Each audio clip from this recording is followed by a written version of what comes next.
When Katie didn't show up to dinner with her friends, they started to worry.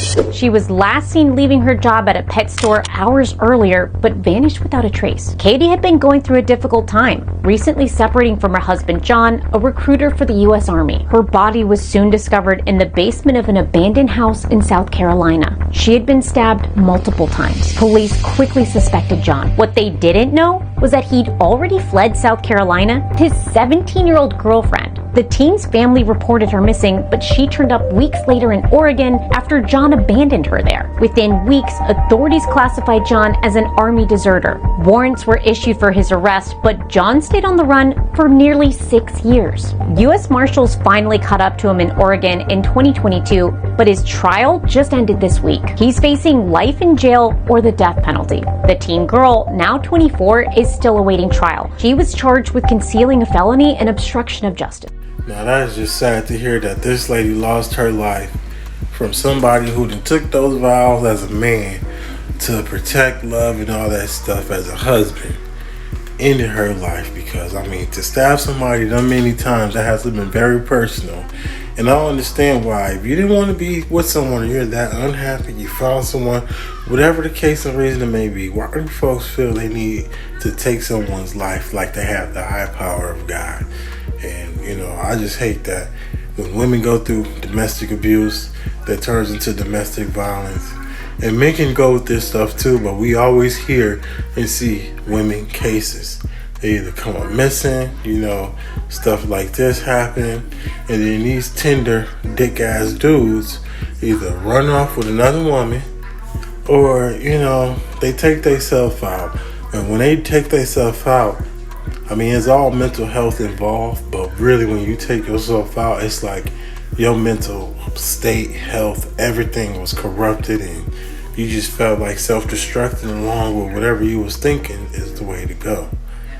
But in this situation, he was just a tender dick dude who was talking to somebody and he wanted to run away and live whatever fucking life he wanted to with her, when in all actuality, you could have just did whatever you could have done the right way so she can live her life. And then, whatever comes with it, your decision, you just have to live with it. But at the same time, for somebody to lose their life from the hands of somebody else, that shit is just not right. And like I said, domestic violence needs to stop. This is something that needs more light and need more people talking about it. When they asked where the hot sauce was, 19-year-old George Vigil said it was upstairs, and somehow that devolved into a fist fight.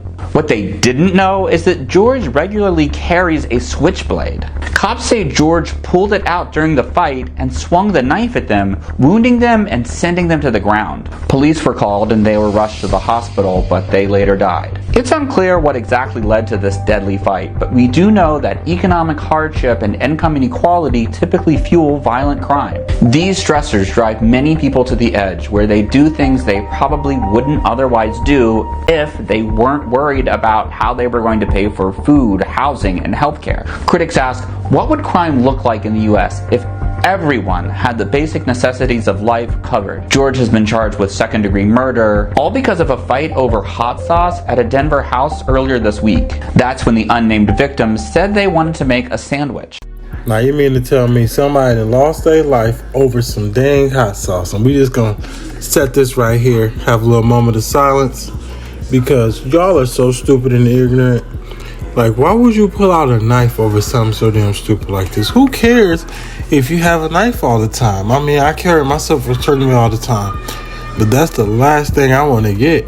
Because it's not a life or death situation. You would have got your ass beat over some hot sauce. Guess what? You're not facing no criminal charges over it. And I just don't understand why people think picking up a weapon when you have a disagreement is the best solution to solve it. Actually, it's going to make the solution way worse. And it doesn't matter if you try to justify it as self-defense. He didn't have a weapon or anything like that to attack you with. I didn't hear anything about he used this, so I took out my knife. I just heard it was a fight, a disagreement, and you popped out with the knife and started swinging and attacking. So I felt like you was the aggressor, because you know what they say, sticks and stones may break your bones, but words would never hurt you. And words did not do any physically damage to your body to the point where you felt like you had to get a weapon to, how can I say this, redeem yourself.